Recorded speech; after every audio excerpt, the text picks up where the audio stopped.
Welcome to the show. Tonight we got Gage Gordon on, someone that I had the pleasure of meeting a couple weeks ago at NWT Mobridge. Got to spend a few minutes with him and eat dinner, and he's just a class act and obviously doing what it takes to be one of the top dogs on tour right now. So we'll bring Gage on. We're going to learn a little bit about his life, what it takes to compete, and just that's it. Gage, what's up, man? How's it going, Dave? Good. A little bit of technical difficulties there, man. Russ is like, I'm going to kick myself out so this doesn't mess up, and he's like, click this and this. I'm like, all right, I'll just click away. So here we are, man. Glad to have you. Like I was saying, it was real cool meeting you, man. You're a stand-up cat. That's one thing that stuck out to me. I was like, I got to have this guy on there. And so we're glad to have you and learn more about you and what it's like in Montana and fishing on tour. So why don't we bust right into it and just tell us where you grew up, man? Right here in Belgrade, Montana. Born and raised here. Been here my whole life, and yeah, never been anywhere else. So yeah, it's pretty awesome there. Oh man, it's best place ever. There's just so many opportunities for what we like to do, hunting, fishing, outdoors, as well as work for what we do, run construction business and stuff like that. So no, it's just a good place to be. Super pretty, and it's not too crowded. So yeah. Where is it in relation to like some of the like Billings or Bozeman or anything? I mean, I have no idea. Bozeman. It's basically Bozeman. It's all the Gallatin Valley. Yeah, Belgrade, Bozeman. We're like 8 miles away technically, but it's kind of just one big city. So it's all connected. Just it's like a suburban outreach of yeah. I've been through there. It's gorgeous, just like you said. I mean, you couldn't ask for better scenery out here in eastern South Dakota. It's basically cardboard with wind. You get into like the Black Hills and it's cool, but it's not like what you're seeing in the Rockies there. I mean, that's awesome. So you'd mentioned before you do a little bit of elk hunt, huh? Oh yeah. Not a little bit, a lot of it. Yeah. I'd say anytime I'm not thinking about fishing, I'm thinking about hunting.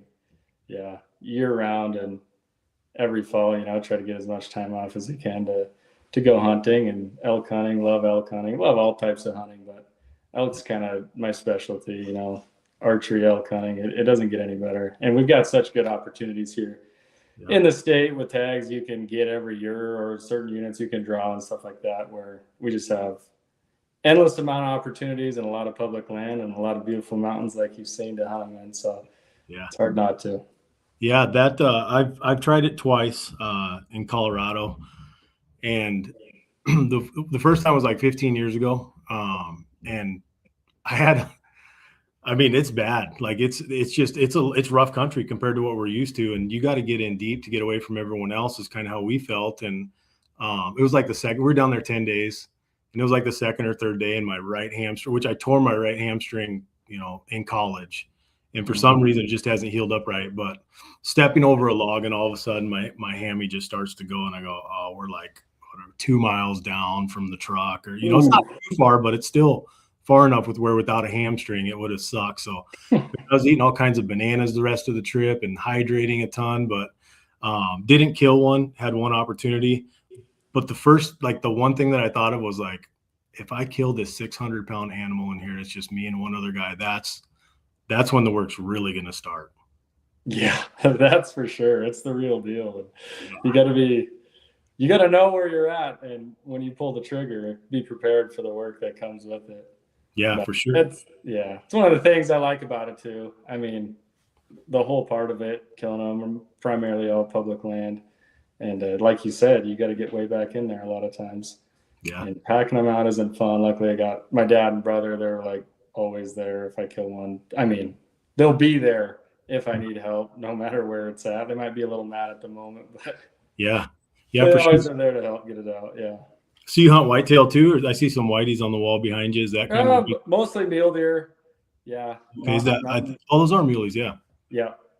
Sure. Mostly mule deer. Yeah, we do a little bit of mule deer hunting once the elk tags are filled. It's kind of my brother's forte. He's the big mule deer guy, and he's been killing big bucks since he's 12 years old. So most of those bucks are actually his or my dad's. I've killed a couple nice ones, but not necessarily wall mounters. I'm always just too focused on elk, and usually I kill an elk and I start hunting elk with other people and stuff like that. So, but one of these days, I think this year I'm going to try to kill a big buck. The mule deer populations aren't as good as they used to be, even just 10 years ago. they're really taking a hit, and so you don't see as many mature deer as you used to. So it's a lot harder to dig up a wall hanger like these guys are, but they're still out there for sure. Those are some crankers. Yeah, I'd be happy with any of them. Yeah, we got to get like to the river, basically where Oahe is, before you start seeing mule deer here. The western half of the state has muleys, but out here it's just all whitetail. You know, there's just some big ones too. Yeah, there's some big ones. I mean, every year there's some monsters killed. You know, it's just crazy how this farm ground and like the lack of population, and I think a lack of hunters, really, relatively speaking, leads to bigger deer growing bigger and being there to kill. But they're hard to kill, man. They're absolutely hard to kill. I remember there was one time I sat like 13 days for one buck, never killed him, and I just thought, man, this is just not 13 straight, but a total, and really wanted to kill that deer. And it was a lesson in patience, and really my taste of how hard it is to kill big deer. Yeah, those big old mature bucks are smart. Yeah, they sure are.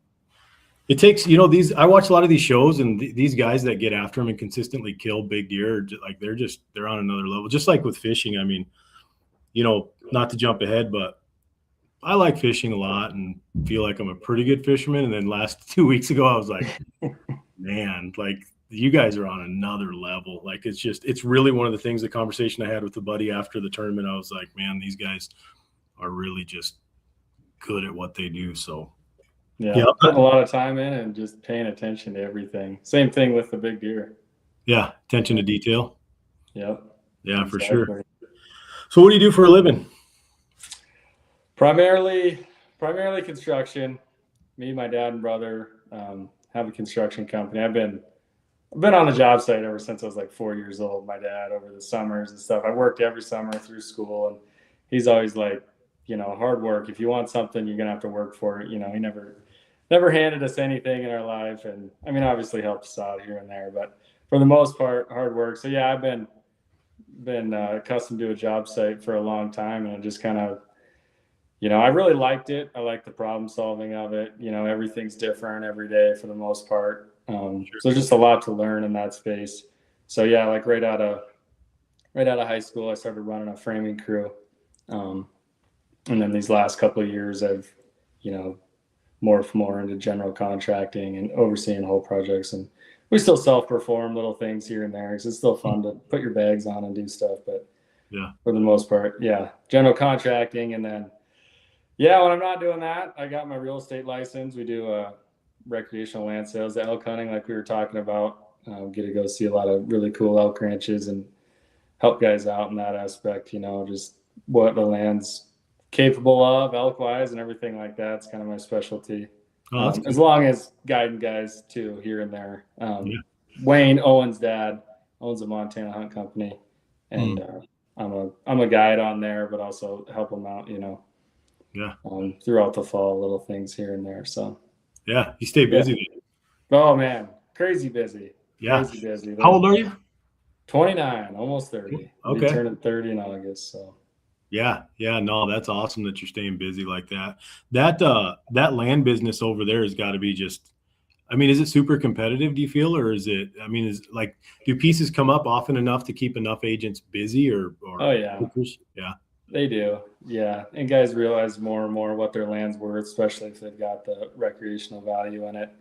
So, an old cattle farmer that's sitting on a gold mine, a lot of them are getting ready to cash out because you can make a lot more money that way than working your cattle. But no, these guys buy them and sell them enough to where there's usually a constant flow coming around, buy them, improve them, sell them, or they get bored with one and they want to get a bigger one or whatever, Yeah. But yeah, there's a lot. It's competitive. More and more guys are getting into the elk, which is primarily what we do, and how to improve your habitat for elk. Sure. So, yeah, no, that's awesome. That's awesome. So what got you into walleye? I mean, is fishing, hunting are kind of synonymous, right? Like if you fish, you usually hunt. If you hunt, you usually fish, I should say. A lot of people fish. Yeah. Yeah. Are you in walleye country there or what? I mean, we are, but we aren't. Where I'm at exactly in Bozeman our closest walleye lake is Canyon Ferry. It's like an hour away, but it's like nothing. There's so few big fish in there anymore. that it's tough to like get excited to go fish it. Yeah. There's a ton of small 12 to 15 inch fish, and they're starting to come back a little bit. You'll see more of those 18, 19s, and you always have the chance at a mega giant. But you know, as far as like the fishing like we like to do, live scoping and stuff like that, it can be beating your head against the wall if it's not the perfect time. Yeah. But as far as walleye fishing in general, man, I've just loved fishing ever since I was like little. I just had a weird bug for it, like an obsession. I'd be like 3 years old, you know, scooping my hand in a fish tank, like trying to catch them. Or, you know, my dad started taking me when I was 3 years old ice fishing, and I'd go get an ice fishing pole from the garage and try to fish in our fish tank when mom wasn't looking. And she'd come around the corner and yell at me, and I'd have water everywhere. But I'd say I've really had a thing for fishing and the outdoors ever since I was little. So, yeah. As far as getting into walleye fishing, you know, towards the end of high school, I had some buddies starting to get into it. And my friends, you know, they had friends of friends that were doing it, and they're like, dude, it's pretty cool because it's kind of like hunting. They're like, you would like it, you know, you're like hunting down certain fish, and there's a lot to it. So I went with them a couple times, and I'm like, yeah, like this is awesome. You know, there's just so much to learn. I love learning every little aspect and putting, you know, all the pieces of the puzzle together. Yeah. So when I was 18, there was like a decent boat that came up for sale at Townsend Marine. He's a really good boat dealer here in the area. And there's like, it was like an 18-foot Lund impact or something. I was like, ooh, that thing's sweet, you know? Like I get out some big water with that. And I'm like, you know, I was talking to my parents about it, and I was just like, man, this boat's cool, you know, but I could probably like, I don't know if I could get a loan or something. My dad's like, screw it, try it. Just go up there, fill out the application. Because I was 18, you know, hardly any credit. I did have a truck and a couple credit cards, but not for long. But anyways, I'm like, all right, whatever. Go up to Townsend Marine and put in my app, and they're like, yeah, you're approved. You know, it's like $240 a month. I'm like, hell yeah. Yeah, that's like nothing. Now we're off to the races, and it really was. I think once I got that boat, there wasn't a weekend that I didn't go fishing for like the first 2 years. Yeah. It was just crazy. Like, yeah. I think we all started, like I started with a Lund also. It was like a 96 1600 Explorer side console with the 90 Merc on it, or that's exactly what it was. That was like my first boat, and I took such good care of that boat where I was like, this is my, it was like a $6,000 boat, you know, like. Yeah, it's your pride and joy. Oh man, I was like buffing the paint and waxing it and like, but I mean, you know, that was probably, I don't know, 12, 15 years ago. So I don't know. It was a while ago. And I think that like taking care of that boat taught me how to take care of nicer boats, you know, or maybe just knowing that I had pride in a boat like that has led to taking care of these nice, because they don't give these damn things away, man. It's crazy. No. Like, so you're a Ranger guy now, huh? Yeah. Ranger, funny story.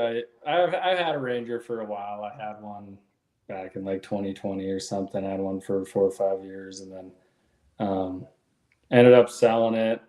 Then just hopped in with buddies for like a year or two, and then we were actually at the South Dakota Governor's Cup, and it was like day one, the morning at takeoff, and we're pretty good friends with Hoyer. He comes out hunting and stuff, and it was right after he had won Erie earlier that year.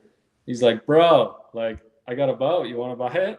And I'm like, actually, I think I do. So it's the boat that he won at Erie in 24, and that's the one I'm running now. Okay, cool. So, yeah, I really like the Rangers. I've been in a lot of them, and just fit and finish everything. I mean, yeah, just the way they lay out and fish is nice. But all these boats anymore are awesome.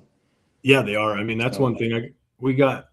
You know, I've seen a lot of Rangers, a lot of Vexus, a lot of Lunds, and you know, and Nitros and Yark, all of them, right? And you look at all of them, and they all have, I mean, their appeal, right? Like they're all a little different.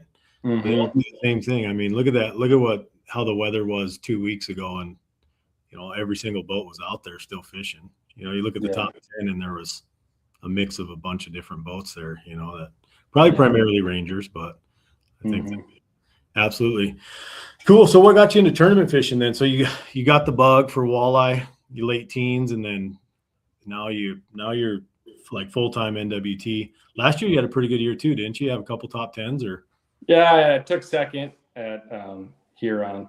Yeah, I was only able to fish 3 last year. Yeah, got a second. That was like first time on the Great Lakes. First time at a true like live scope NWT for me. You know, the Mississippi and Sharp, you could have live scope there, but it wasn't, you know, we didn't find that bite or anything like that. So, and then I'd done some back in 21 where I was like just getting started. I think I did one on Oahe in 21 and I put live scope on my boat like 3 days before the Oahe one. So trying to learn it on that tournament. Yeah. Which was fine. It was fishing the wrong areas for big fish in that one. I've always done okay. I've never finished worse than like 55th or something like that. Sure. But that Huron one was the first one where it was like, all right, like we're live scoping. And it worked out.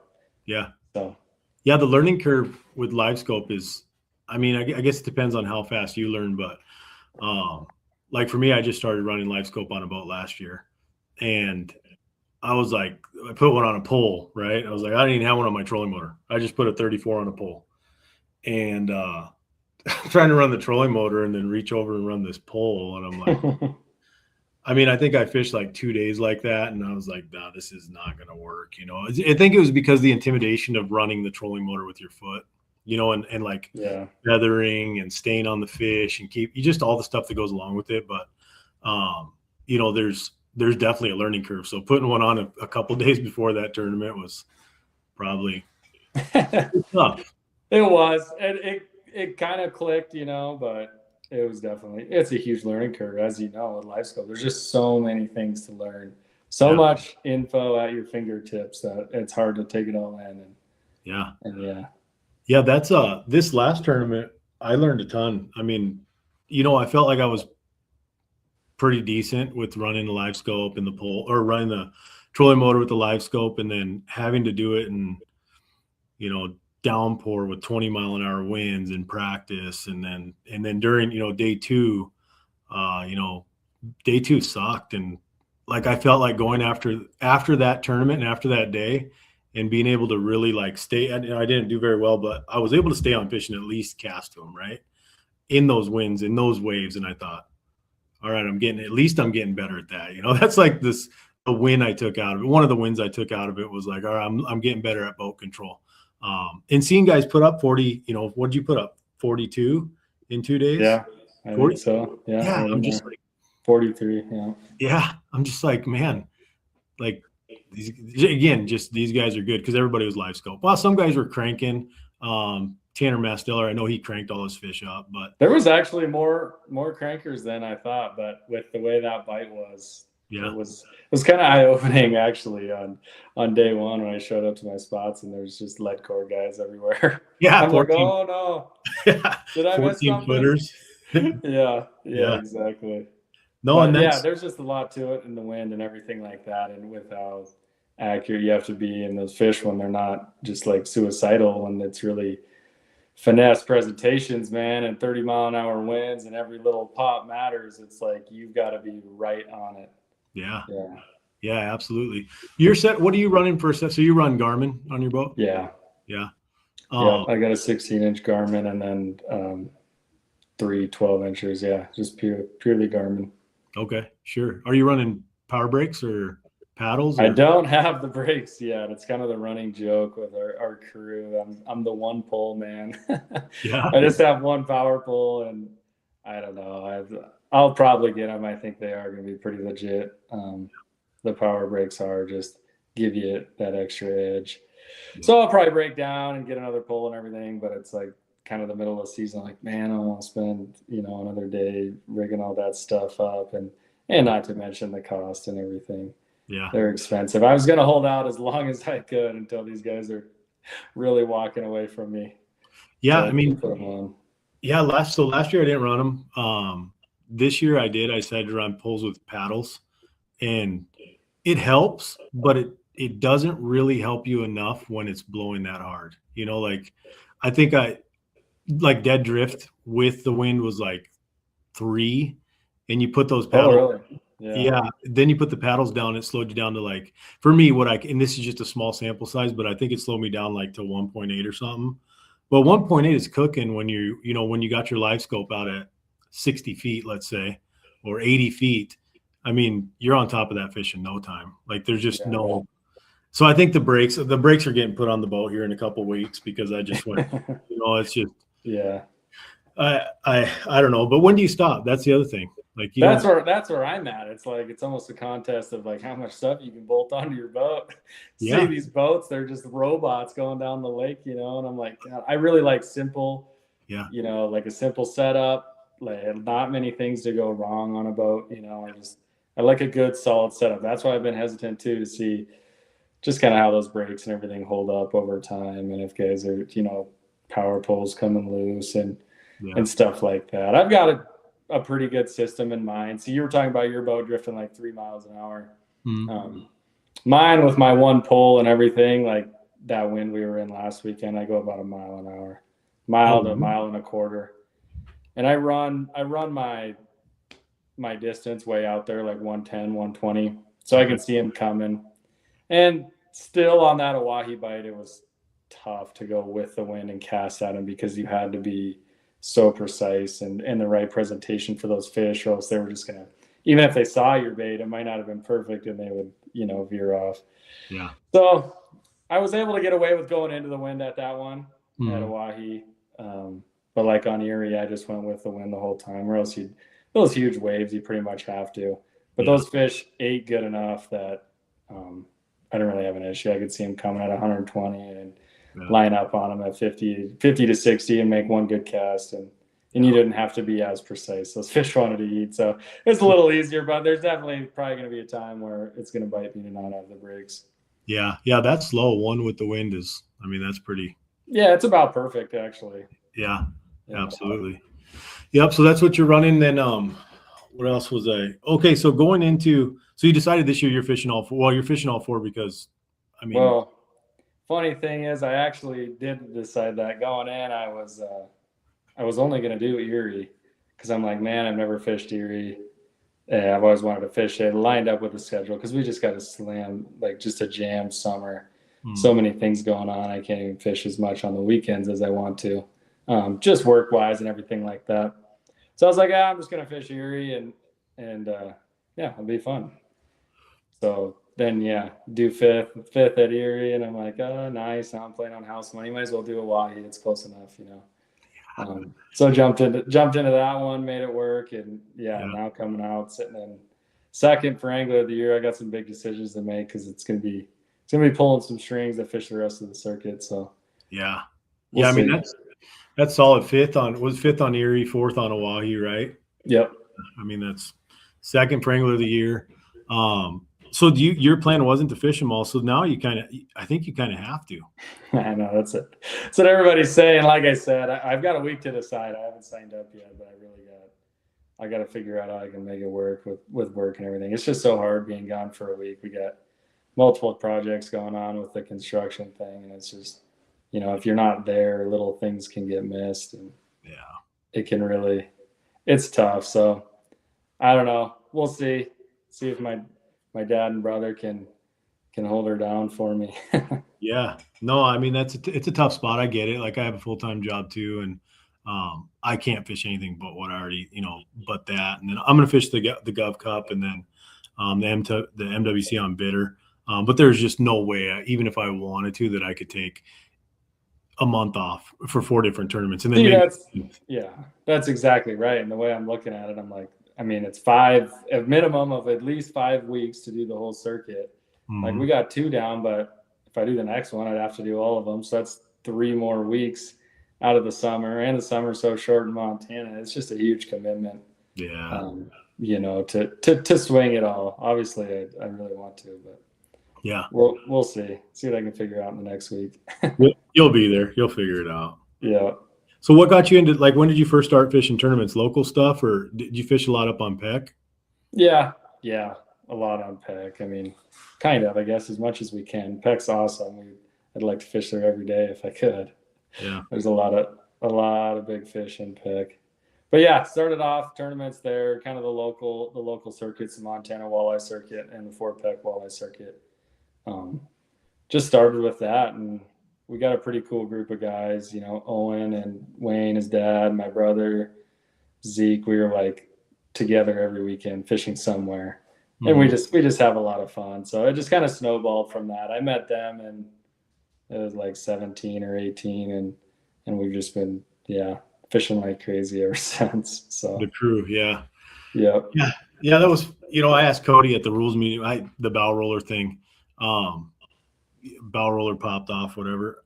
And I was like, hey, can you help me just lift up? All of a sudden there's like 4 or 5 dudes there ready to help. And I was like, man, that's a solid crew, so it was cool meeting you guys and stuff. So then the NWT was last year, your first NWT tournament? No, I did one.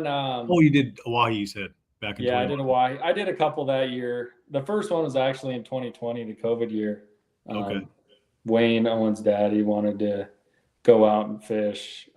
He wanted to do the circuit that year, but then things got all jacked up with COVID, as you know.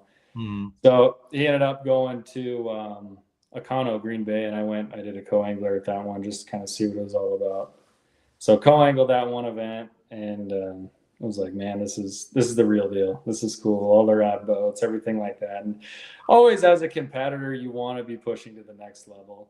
Yeah. I've always been crazy competitive, my whole life. And I always want to take things to the next level and just, go to that next tier. So seeing Sprangle win that one by like 20 pounds or whatever, it was like one of the cooler experiences. So I jumped into one at Sakakawea that fall. And I don't know. I did okay. Like I said, probably like a mid-pack finish, 50th or something like that. And then the next year I jumped in. I did 3 of them that year. Yeah. And Chamberlain, cashed a check there. And then we went to Green Bay, which was a 1-day shootout. Yeah. So, no, I did that. And then I took a couple of years off just because, like I said, man, it's just so hard to make it work. And then last year, jumped into 3 of them and had a lot of fun last year just fishing. Lake Sharp wasn't the greatest, but I had a ton of fun fishing the Mississippi. It was really cool to learn the new techniques and stuff there, throwing the willow cats on wing dams and crankbaits, and just a bite that we don't get it all out here in Montana. We got some rivers and stuff, but they fish a lot different than that Mississippi. So it was fun, a little more traditional. No, we didn't live scope them there or anything like that. So it's kind of like back to the roots of figuring things out. So the Mississippi was really fun. And then, Huron, I went to excite, like I said, that, first live scope tournament. And going into that one, I was like, we searched hard all week to find. We caught a lot of big fish, but nothing super consistent.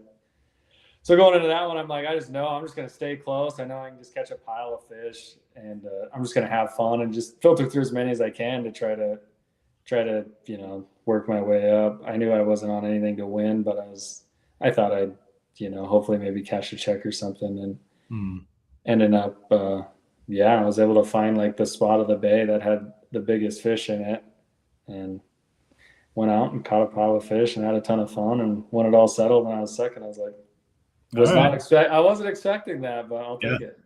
Yeah, no, that's sweet. That you talk about the experience of being out there in the wrap boats and stuff, and that was one of the driving factors in me doing that one. Doing Mobridge was, like I said, what other sport can you go and just pay and compete with the best? Yeah, and that's what's cool about the format now. Obviously it's going to be changing in a couple next year or whatever, but it is pretty cool to jump in and pay to play. It's like, all right, put your money where your mouth is. Like, I figured I was donating, which was fine. But I wanted to experience it and just like see what it was all about, and I think I told you guys, I don't know. I told about everybody, the fishing didn't make me nervous. Like after pre-fish, I was like, God, I might blank. Like there's a real chance that I'll blank. But then I talked to someone and they're like, yeah, I feel the same way. And it was actually Tom Wynn. And I was like, oh man, instantly I was like, well, who cares then? Let's just go fish. I was going to say, I think everybody was feeling like that. Yeah. Well, you guys even Cody said the same thing. Like the night we were having dinner, he goes like, there's a real chance that he could blank this tournament, but what was my point? It was more about the experience than anything. Just getting like, the only thing that made me nervous was like the launch, because I never code anything, right? So like launching the boat and takeoff and like coming back in and weighing, like I didn't know anything about that. So like day one, when we came to weigh our fish, luckily I had Gary Slagle, who he's coded a lot of tournaments, and he's like, okay, this is what we do. All right, cool. Right. Yeah, that definitely helps. Yeah. This co's teaching me how to do. So it was just, I mean, and I was very upfront about that, but it was really cool. And yeah, I wish I could do more. Part of me hope I don't get chastised for saying this, but part of me hopes it goes back to how it is now, where you can enter, because I want to fish it, like for selfish reasons. It'd be nice. I find it hard to believe that, I mean, not hard to believe, but I think everybody has the same question. You come off of Mobridge where there's 160 pros, at $2,000 minimum a piece. That's 320 grand in prize money just in that. And now you're going to limit it to 100. They're saying they changed it now to where it's 100. I think they're going to obviously have to raise the entry fees, or just I would get sponsor money to subsidize it or supplement it. But I don't know. I'm a little skeptical. Yeah, I'm curious too on the long-term sustainability. I like the direction they're going, try to make it more premier, have, walleye be, a little more prestigious, I guess, in that aspect, to make a true pro invitational. Yeah. More professional, I guess, maybe. Yeah. But no, like for you sure. said, the system now is pretty cool. And it's not, like you said, it's $2,000, to enter. So yeah, all said and done, it weeds out a lot of guys that, aren't serious too. Yeah. So yeah, the pay to play, it's cool. I mean, maybe in the future they do something where, if you just paid for all four, because I think what they want, like, some locals or whatever come in and it could be a really tough bite and they win it, take it from the pros or whatever, but yeah, still he was the best that day on the water, and that's what it's all about. So yeah. But yeah, maybe something where, if you agree to do the full circuit and you pay up front for all four of them, I could see that being a pretty cool deal to keep everybody, traveling and in the same group of guys they're all competing against. But it'll be interesting to see. I think what it does is, just thinking here, what it does though, because there's no other like pro co format, right? Everything else is team event. So maybe what it does is it opens the door for, some other pro co circuit to make a push where guys can just enter it and, not have to qualify. I mean, I get it. I'm torn. I get it where like it makes sense. You guys are the premier fishermen, premier walleye fishermen. It should be invitation only. It should be qualification. I can't argue it. I just, like I said, selfishly, I'm like, damn, dude, I want to experience that again. And I can't fish anything more this year. So, that's the only reason, just selfish reasons. Yeah, there's a lot of guys in your shoes though. I mean, heck, even I was, we've all been there. Everybody started like that, wanting to get into it. And yeah. So it'd be interesting to see which way it goes. But. So let's talk about Mobridge a little bit. Like, if you don't mind, like, how's your, or maybe this is generally speaking for all tournaments, what's your pre-fishing mindset? I mean, what are you doing? Like, how are you breaking down a body of water? Yeah, that's tough. That's where your team helps out a lot. I mean, a place like Erie where there's just countless of miles. Everywhere you stop and put down, there's a walleye. It can be pretty overwhelming, So yeah. Now going into it, you always have kind of like some preconceived notions of what the fish should be doing for that time of year. And historically, what tournaments get one where and how much weight it takes. So you have kind of all that background info going into everyone. Yeah. And you kind of just go off of that, you break it up with the team, one guy covers this area, one guy covers this area, and just slowly start breaking it down and putting together a pattern. Yeah. Something that works on this end might work on the other end. And hey, I'm getting them deep, like they're biting deep on jigging wraps or whatever. So, okay, I'm going to apply that to my area. And, first usually always try to dial in, the best program to catch them, to get them to bite, where you can get a couple bigs and then take that throughout the tournament body of water and see, where you think the best fish are. But yeah, it's for a limited time and, working so much, I don't usually always have, a lot of time off. So you really got to make it count. And when you get bad weather, high winds and stuff like that, it really slows you down on figuring out what you want to figure out. Yeah. It's all about efficiency and knowing where to spend your time and where to not. Like what you're seeing, there's just a huge line there that's tough to draw sometimes. Yeah, that I know for me that the stretch basically from south of Mobridge down to like Dodge Draw is just where I fished the most. So going into the tournament, I just kind of painted myself in a corner by saying this is where I'm going to fish and I'm going to figure it out in this stretch. And I didn't, but then to hear that, like, just to see like Stahl won it, like the fish that won it for him was like a mile from the launch. I mean, it was literally right across the river. And I went, wow. That and the crazy part is like he was like that afternoon at like 1:00, he was like 100 yards behind me working the same trees. And then to hear where he caught him, I was like, oh man, that's just too little too late. But I really, it taught me a lot about like just being open-minded and not, I mean, you can't force fish to be somewhere just because you're comfortable in that spot. It's just asking for it. But the travel team thing is really, I really like grasp the importance of that. It's huge. It's everything. Yeah. When you're going to all these new places and like, coming from Montana, we don't get the luxury to fish a lot of these spots, the Great Lakes and all that. So to break some of them down without a team, man, I just don't know if you could do it. Oh, no. I talked to someone before it. Like I was on my way out there on Thursday night and they were like, man, you got 4.5 days to break down that body of water. He's like, good luck. And he's someone I know pretty well, but he's like, good luck, And in a way, limiting yourself kind of to that area was probably a smart thing to do, being just one guy. Yeah. You can really spin out running all over and trying all these different spots. And, that's why I like to find a program first, because most of the time there's fish kind of everywhere. Yeah. There's not necessarily one spot that's just way better than the rest. I mean, there is, but there isn't. You got to figure out the program and dial in the program, and then you can focus on the spots. Sure. Yeah. I mean, the crazy thing is that stretch, there's that flat, Casca Flats, right? Like, or Swan Flats right outside of the mouth there on the north side. And like, there was a lot of guys that did really well in that tournament.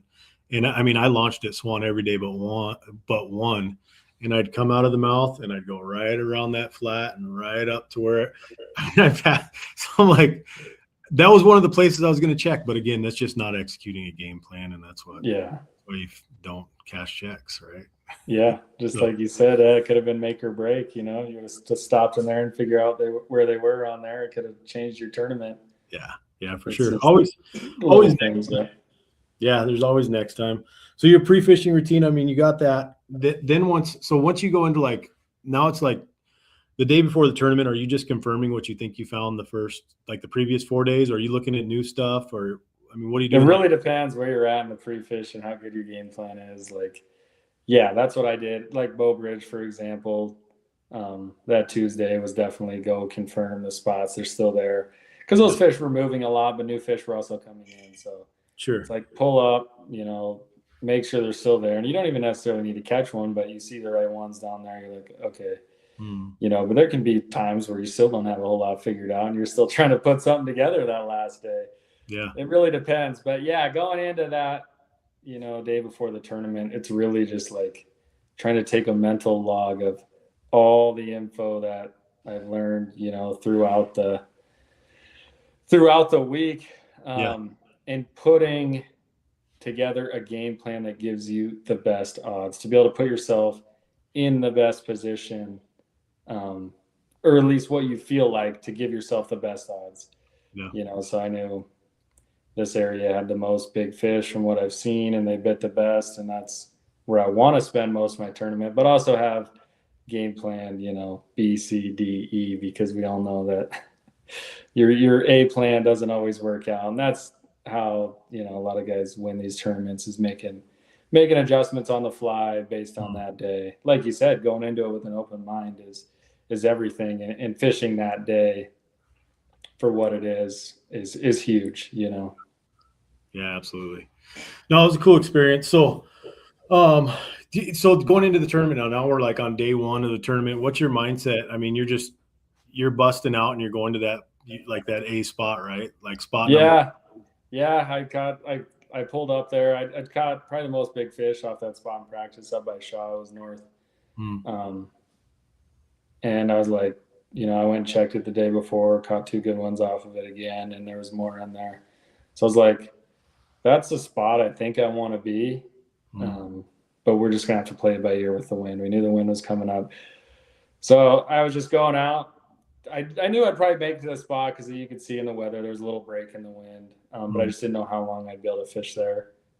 So, yeah, got up there right to where I wanted to be and started fishing. And like I said, there's a bunch of lead core guys right off the bat. Mark Courts, he's like passing me. I'm going upwind. He's going downwind, and like his rod bows over with a big fish, and they end up, bringing it up to the boat right as I was passing them. And it was like a total heartbreak. It was like an 8-pounder, and it got off right in front of me. I just felt so bad for him. But knowing that, there's those big fish there and they're biting, like I need to keep grinding it out. Because I had cast to do a couple. I wasn't seeing a whole lot. And I'd cast to do a couple that turn, and there was obviously a ton of fish like that would turn and not bite. Yeah. You just had to cast to enough of them, and hopefully one of them did bite. So, yeah, I was able to. We put a couple small ones in the box. My co-angler, he caught, I think, two keepers, and I was throwing any keeper in because I hadn't really caught any small ones all week. Like I was pretty dialed on the big ones. At least I could get my 2 every day pretty consistently. So I was fairly confident in that. But the little ones, so yeah, he catches like I think I caught a 15.5-incher first, like in the first 10 minutes, and he's like, "Oh, you're putting that in the box?" I'm like, "Heck yeah." Like that means we did 0 because you're coming down to, when it boils down to 2 big bites is all you need. They're pretty easy not to get. Yeah. But, so yeah, I fished that spot for like 2 hours, caught one mega giant, like a 32-inch, super fat, like at least probably a 12-pounder out of that spot, and had 3 little ones. And so I was feeling good, I had the one big one out of the way by, it was like 9:30 or something like that. And then the wind came up and it got unfishable. I tried, flipping around, like I said, and going with the wind, but the waves were just too big and you couldn't be accurate with those moving fish. So yeah, picked up, headed back down the lake to that big south bend where I knew I could get out of the wind. I wasn't going to be in the prime spot, but I was like, at least it's fishable. And all I need to find is one. I've got, the rest of the day to find one good over. That's really was my goal. Anything else was going to be a bonus, as far as unders and stuff. Because like I said, I didn't really have an under program. I just knew I wanted to get my 2 bigs, because that tournament, you have to have your 2 bigs to do well there. So yeah, at about, I think it was like 12:30 or 12:45 or something, ended up catching a 25-incher.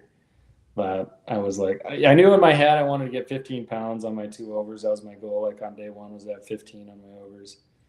So yeah, I caught that one. It wasn't, it wasn't fat or anything by any means, but at almost 1 o'clock, it was a no-brainer to throw it in. And I knew that was, that would have rounded out my 5 fish right there. So it was a good feeling. But then I also had, the rest of the day to go and try to upgrade some slots, and never didn't catch a walleye after that. Yeah. So kind of embarrassing in that fashion that we never did figure out an under program, or I couldn't catch them. But in the end, I set out what I got what I wanted, and that was the 2 bigs. And so that's it. That rounds out day 1. Come in with 21 pounds, 6 ounces or something like that. Obviously that giant helped out. But then knowing that day 2 was going to be even windier, and it was going to be windy from the start, I'm like, man, I didn't sleep. I was like, I really wanted to be able to get back up there and get to that spot, but I knew it was probably going to be rocking. So I just kind of went into the day like, I'm just going to take off and I'm going to drive until it doesn't make sense anymore. Because we kind of had spots, all the way up the lake, and is anywhere where like an outside, a main channel, river bend hit kind of like a steep break walls where we were finding all of them. I wasn't fishing any tree fish or anything like that. It was all just the migrating fish coming back, but they were just cruising like those steep break lines Yeah. at 30 feet, you know, hugging real tight to the bottom. So you had to, you know, I cast out like a lot of little bumps that turned into big fish. That 32 incher actually was just like a little glimmer on the bottom, and I'm like, yeah, that could be a good one, and pull it over, and it just, you know, rockets up 2 feet, smokes my gaze. That's awesome. But yeah, so going out day 2, I was like pleasantly surprised when I rounded that corner to head north. I was like, they're not too big. I was still going like 44, 45 miles an hour or something. So I'm like, I'm just going to keep going until, like, my cutoff was like, if I was going to be going 15 miles an hour, I was going to turn around. I was just going to be wasting time and come back. But no, I was able to rally up there, and it was like just the wind direction changed just enough to where I was behind this bluff, and it really wasn't too bad. Nice. I didn't even notice it. So yeah, we pull up there, you know, second day, and I think it was like same sort of deal. I caught like a 15 some incher first thing. I was casting at a big one, and this little one just comes up and smokes it. I was like, yeah, nice little bonus. Bonus, yeah. Yeah. Then I see, you know, a big one. Actually, no. Actually, I did cast at that because I only saw 3 big marks that day. And the first big one that I casted at reacted, and that was my first big. He turned on it and smoked it. And it was kind of funny, like throughout the week, watching enough of them, I knew exactly if one was going to bite or not within like the first millisecond of them seeing the bait. Like they just had just like a little bit more speed, and they just moved just a little differently. So sure. Yeah, when I saw that at the first big one, the second day, I was like, sweet, like that's what I need. And it turns. I would bring it like a foot over them, you know, right in front of their face, and make sure they saw it. And then as soon as they saw it and turned to start coming up, I'd essentially just start reeling. I was throwing a 1 ounce tungsten, actually 1 ounce tungsten jig in that wind with a 4-inch moochman, or 3.5, I think. Yeah. To be able to get down and be accurate with that big bait, with a, you know, heavy jig, but not necessarily a huge profile. I'd roll it over the top of them like about a foot. So I knew they would see, and I'd cast at them until they reacted. But once they turned, I would just start building speed, like just reeling it straight up away from them, and those fish are just gain steady retrieve. No. Yeah, I messed around with like the little twitches and stuff, but it seemed like just the speed of the bait leaving them triggered them more than like a little twitch, because you know you have plenty of them in practice. They'd come up, and you'd just be doing everything you could to get into the bite, and it never seemed like they really did. There wasn't like a special cadence that really got them. Besides pulling it away from them, it just made them want them more. Sure. So caught that one, and then in between that one, my co-angler Rick, he caught one, a small one, a 15.5 or a 16 incher or something. So I was like, nice, yeah. I mean, we'll take all those. Yeah. And then I think I cast out another big one that didn't bite, and then like 20 minutes after I caught the first big one, you know, I found another one, and it did the same thing the first one did, and choked it. And that was, I had like a 31 and a 30 incher in the live well, and two smalls in the first half hour, 45 minutes. So we were rolling pretty high at that point. It was like I said on stage, it went from like the most stressful tournament to the least stressful tournament in 30 minutes. Yeah. That's awesome. So then the rest of the day should have been gravy, but I mean, we caught like maybe a couple short walleye and some bass and stuff, trying to find the last under, and then also, you know, a couple more to maybe upgrade those, but never did find them. And ultimately that's what cost me the win for sure, because I had a lot of time both days where I could have definitely had some better slots and got, you know, 3 or 4 more pounds or whatever that day. If I was smarter, maybe I should have brought my trolling rods and then put down some cranks, and I might have got them. But no, I can't complain. I went into it with the mindset of getting 2 bigs each day, and that's what I did. So I'm super pumped. Yeah, no, you should be, man. I know that was obviously you finished where you finished, and that's solid. But you know, I mean, it's not like anybody blew the doors off either. You know, like that's the thing. I mean, I was only I think it was maybe 3.5 pounds or something from the win, and I was 1 fish short, and I had whatever all day basically to catch one, and I couldn't do it. So it was a little bit embarrassing in that aspect. And I only had, like, you know, out of the 5 unders that I weighed there, none of them could have weighed more than 1.5 pounds. And a lot of guys were finding, 2, 2.5, close to 3 pound unders. So yeah, the door was there, but yeah, like I said, I'm not complaining. I'm stoked. I'm stoked with what I got. Yeah. Yeah, no, you should be, man. That's awesome. Yeah, I think everybody I talked to kind of felt like 50 pounds was going to be, someone was going to weigh 50 pounds in that tournament, but nobody did. I mean, I think if it would have been flat, it definitely would have. Or even it didn't even have to be flat, but even if just half the wind, if it was just blowing 15 instead of 30, you would have definitely have seen some bigger bags. It's just when the weather's that brutal, man. You got to take what you can get. Yeah. Yeah, that was, I mean, 30 coming up the channel was not cool. I mean, it sucked. It taught me that I can fish in worse conditions. If I look at the weather forecast and I'm like, oh, it's going to be blowing normally before this, if it was going to be blowing like 18 to 22, let's say, I'd go, yeah, I'm just not going to fish. That's no fun. See, and that's the cool thing about tournament fishing is it forces you to fish in that stuff. Yeah. Yeah. So now it opens up more days like for fun fishing for me. I'm like, all right, yeah, it's 20. It's blowing 20. Yeah. Let's go hammer them, man. Let's go out and figure it out. Yeah, for sure. But anymore with my old age, it is pretty hard to go out in 30-mile-an-hour winds. Yeah, sure. Fun fishing. I'm like, man, I don't know. Yeah. I'm 44, bro. If I can do it, you can do it. My back hurt a little bit after that. Yeah, I hear you. Yep. So we kind of covered the plans moving forward.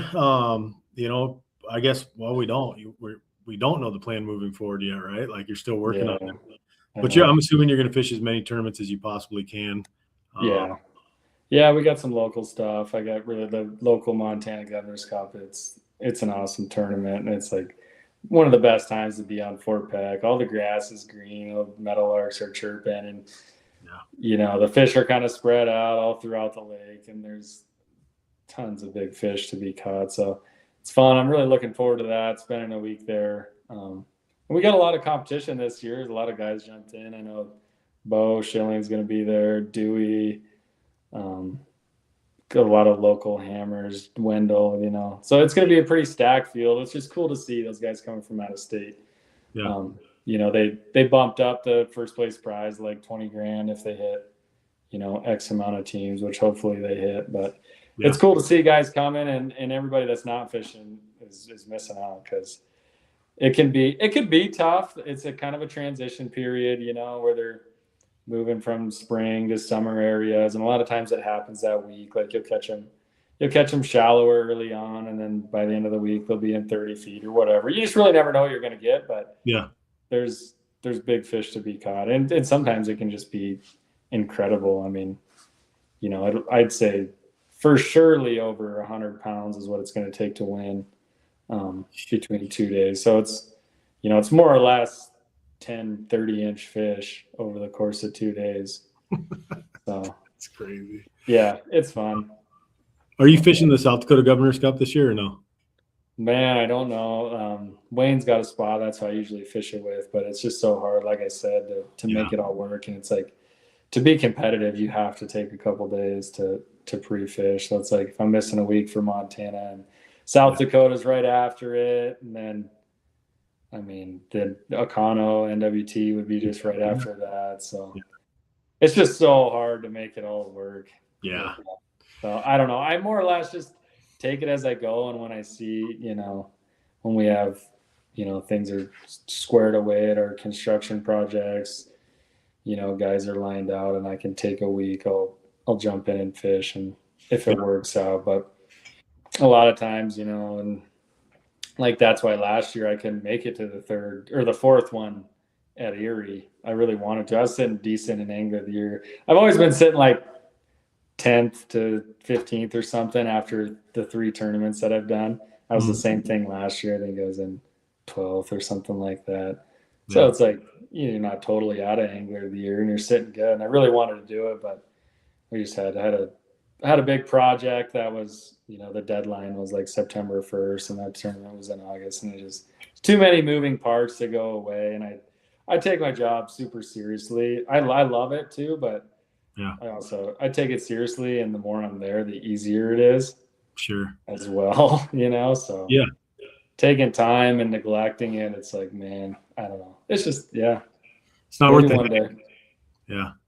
Yeah, I totally get it. Take time off from work. I mean, if you have responsibility and stuff, you can come back, and it's almost like you set yourself back, by doing It that. is. Yeah. And it's not even like the money aspect of it. Don't kid yourself. It's really expensive to fish these tournaments, but it's not even that. It's more just keeping things at the business running smooth. And that's my number one priority. And Yeah. Good. when fishing isn't my job essentially for a living, I can't put it first. Yeah. So for sure. Cool. Got any tips for listeners? I mean, this is kind of a loaded one. It's probably gonna be tough to answer, but there's obviously all levels of fishermen that are going to watch this or listen to this. I mean, just generally speaking, anything you can think of? Yeah. No, I thought about it a little bit because I got asked, podcast I did a couple days ago. I got asked the same thing, and I'm like, oh man, like what can I tell people? Because there's just so much to it, and you don't know where everybody's at. But I mean, forward-facing sonar, it's the name of the game anymore. So my biggest advice would be, to spend as much time looking at it and using it as you can, because it's almost more like a sport than like, old school fishing off of instincts. You have so much information there that you have to process and figure out, so putting all the pieces of that puzzle together takes a lot of time, and it's looking at a lot of fish and paying attention to, okay, a carp looks like this. I can see the pectoral fin, whatever. Like, don't cast at that one, or that's a catfish, or that's this. And the only way to really know is to spend a lot of time on the water and, figure it out. Yeah. Figure it out, look at it, use it, totally like embrace it. Because if you want to be a competitive tournament fisherman, if you just want to be an everyday pleasure fisherman, that's awesome too. You can fish traditional. I mean, I still love pulling crankbaits and stuff like that, or just pitching a jig blind. I mean, it's some of the funnest fishing you can do. But as far as like being a competitive tournament angler, live scope, get good at it. Paying attention to every little detail, how the fish are reacting to your bait, and making sure they're reacting, because you might think you got a good cast on it, but the fish didn't see it. You might have been a couple inches left or a couple inches right. So that's one, big tip I'd say, is cast at a fish. If you think it's a walleye, cast at it until it reacts, because pretty much a walleye will usually react. Maybe not to every bait you throw, but they will react to something. So I always have, a couple rods tied up and cast 3 or 4 different things at it and try to put it, right in front of their face and get it to react before moving on to the next one, because you never know, it could get just the right cast. And I've seen it a ton of times where it has to be, perfect, whatever, 6 inches in front of their forehead. And then they see it and they just inhale it, but you already casted at it 6 times and you thought it wasn't going to bite. Yeah. So I'd say don't lose faith if you think it's a walleye, or any question that it's a walleye. Cast at it a lot. And, I'd say some of the more like nitty gritty tips would be, try not to bring your bait directly through the line of the fish. I always try to bring it through above them, because their eyes are facing up and in front of them. And a lot of times you could spook them. If you bring it through, if the fish is facing towards you, and you bump it in the tail or whatever with your bait, it's going to spook. They're spooky, and a lot of times they won't bite after that. I mean, sometimes when they're in a good mood, they will, but you spook it and it runs away and you can't find it or whatever. So I'd say definitely start off by bringing your bait above every fish. And I always like to cast like a little bit long, and then I'll reel across the top of the water to line it up exactly. And I always want it to fall, anymore, when conditions are nice, you can kind of tell which way they're facing. You can put it right on their head, but just to be safe, like I always like to be, a foot or 2 behind the fish, bring it down so it's like a foot over the top of them, and then, be able to put it right in front of their face to where they can see it. Yeah. And you're giving yourself the best odds for sure, because you can't expect to cast out a fish and let it drop to the bottom right behind its tail and it to know that, your bait's there, and then whatever. So I mean, just, that's one of the tips I could definitely say would help out a lot. And then paying attention to how they react and the way they want to bite. It's like anymore, you're going to see a lot of fish. If you're on a walleye lake, you're probably going to find them if you know the time of year. They're their most likely spots to be. So really just pay attention to how they react. Like, so you finally got one to bite. Did he eat it up? Did he like speed in your bait? Did he want to eat it off the bottom? Did he want to chase it? Did he want whatever, And it's just like those little things can tell you so much, like especially on a tough day, like when you finally get a bite, and fishing's fishing and things can be random. So you also can't put too much weight into one specific instance, but like your good buddy John Hoyer always says, like 2 is a pattern. So you can get 2 fish to bite a certain way, definitely expand on that and really play with working them, I'd say, because walleye are so picky and they like certain presentations. I mean, I don't get caught up too much in, the color and all that, like super nitty gritty on the baits.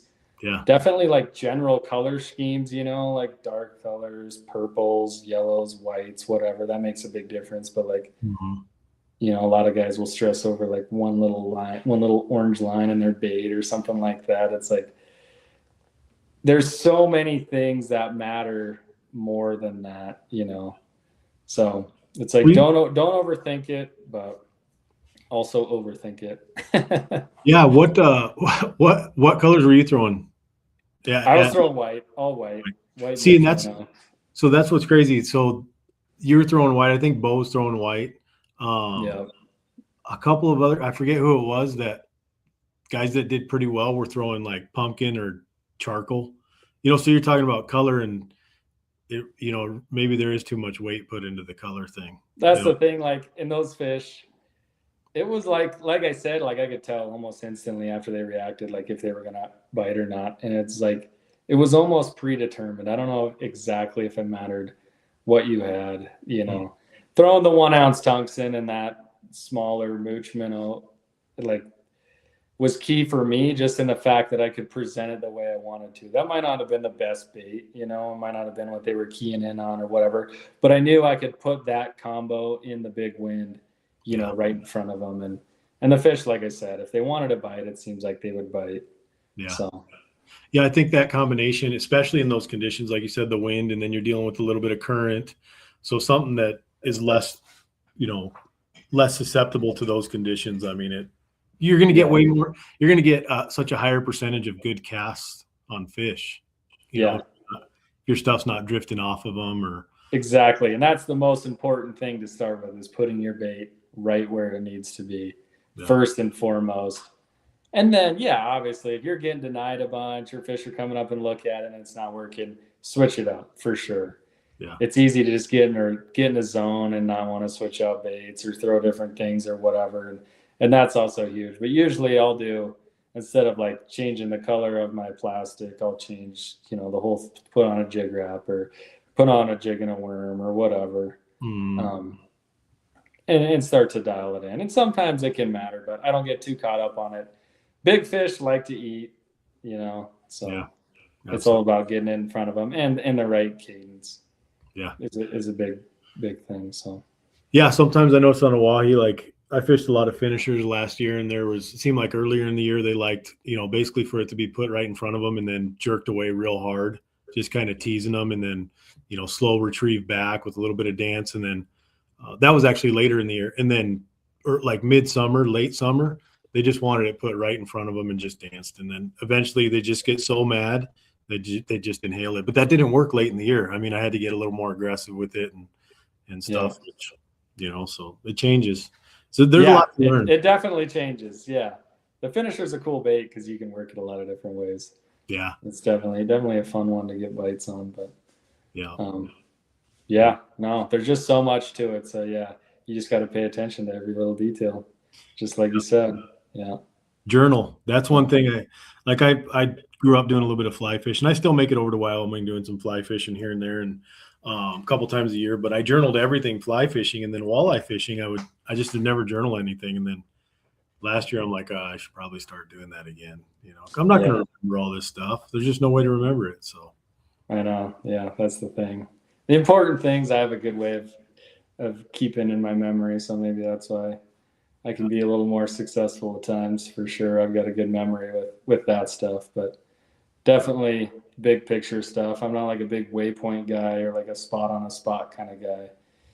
Areas for sure, but it seems like as soon as you get zoned into one specific rock pile or something like that, man, you can burn yourself really fast. And that probably comes from fishing 4-pack in reservoirs so much. Reservoir fish move around a lot. I think some of those lakes are a little different story where they are, maybe holding on certain pieces of structure like that, and they won't leave in the summer, but just been burned too many times on reservoirs thinking you have like the spot when it wasn't a spot at all. And that's what Live Scope has told us a lot too, Yeah. Back in the day, it's like, okay, like 18 feet vertical jig and 18 feet.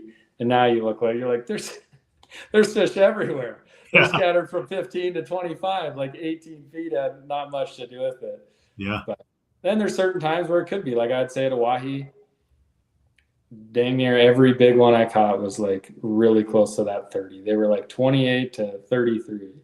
It was pretty consistent. That's the depth they like cruising. So yeah, that's what I got out there last week, and that's exactly where they were. There, you described exactly where I found the fish. I mean, they were on the old river channel next to steep breaks, 25 to 30 feet down cruising, and that was it. They get a pretty good day out there, huh? Yeah, it was fun. It was fun. It was cool to get out there. Like, luckily my fiance was like, didn't really say anything about it because I was just gone for a week out there. And then I didn't really think of it as like redemption. I just thought of it as like everything, the weather was good, right? Like starting Friday after the tournament, weather started to get good. And I knew that thing was like on the cusp of going. So I just wanted to take the day and get out there. So it worked out good. I'm real happy with that. And No, and I got them all in that stretch. It was all in that stretch too, like right in the middle of that stretch that I swore I was going to fish. So no, and some of the tougher tournaments, like it makes you want it that much more, and I really do enjoy that aspect too. Is like I enjoy a lot, even if I don't do good. It's figuring out what the winners were doing and where they were at, and you're like, oh man, that matches up with my data, but I just missed this small little thing that was the winning thing, and I really enjoy that, talking about it and just putting all the pieces of the puzzle together. I think when it comes down to it, walleye fishing, there's just so much to learn, and that's what keeps me going, Yeah.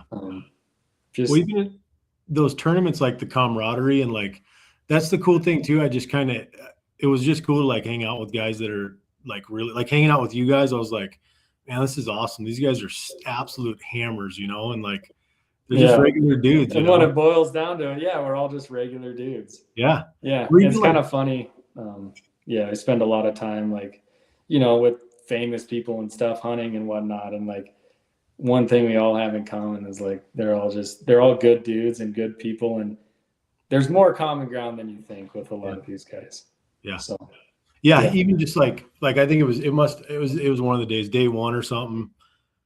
I was on some trees, and here comes Dewey like cruising by, like actually even practice. I cruised, like I went to a spot I wanted to check out, and he was just down from it. I'm like, that's fucking Dewey. Oh, that's it's cool, you know what I mean? Like he's a South Dakota dude, and like talk to him here and there, and but seeing those guys on the water doing their thing, or like cruising past all these other guys that ended up fishing well. I mean, it was what I signed up for, so I totally agree. I'm still like that.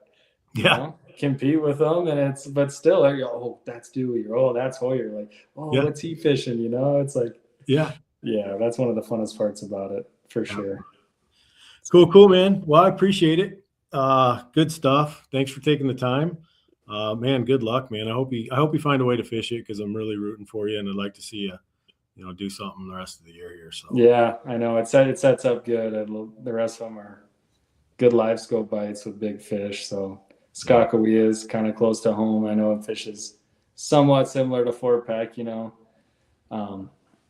Akana will be super fun. There'd be a lot of fish there to catch. The next one in Badenoch could be a little tough, the big Green Bay alewife deal. And having to catch, under 23, those could be tough to come by too. But no, it'll be cool. It's a really cool season, and hopefully I can make it happen. But thanks for having me on, man. It was good to meet you down there in South Dakota. And hopefully yeah, see you again. Yeah, we'll see you again soon. So, right on. Have a good one. We'll see you.